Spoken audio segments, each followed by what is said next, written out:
Flash games were incredibly popular throughout the 2000s, but they largely disappeared over the course of the 2010s. In this video, we're going to look at why. Please do subscribe if you haven't already. It really helps this small channel grow.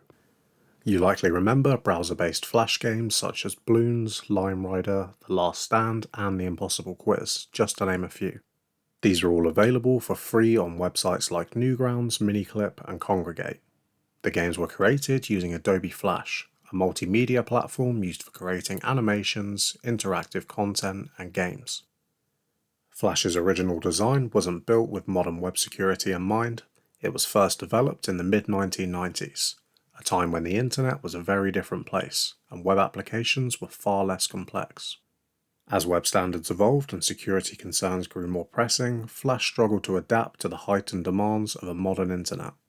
Flash's legacy codebase included outdated and insecure practices that made it difficult to patch vulnerabilities effectively.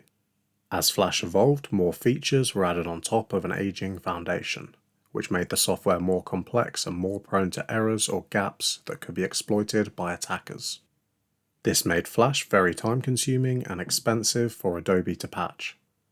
Another blow to Flash was in 2010 when Apple made the pivotal decision to not support Flash on iOS devices, citing security concerns as one of the primary reasons.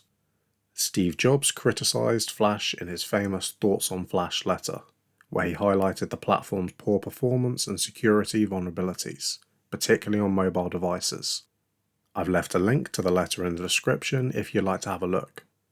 With the rise of smartphones and tablets, and as mobile browsing overtook desktop usage, the lack of Flash support on iOS and limited support on Android made it impractical for developers to continue building new Flash content. At the same time, HTML5 became a more robust and versatile platform for building games and interactive media. Unlike Flash, HTML5 is natively supported by modern web browsers, meaning users don't need to install any plugins to view content. It also works well on mobile devices, making it the natural successor to Flash. By the mid-2010s, most web browsers were disabling Flash by default, citing Flash's security risks, and encouraged developers to transition to HTML5 and other modern technologies.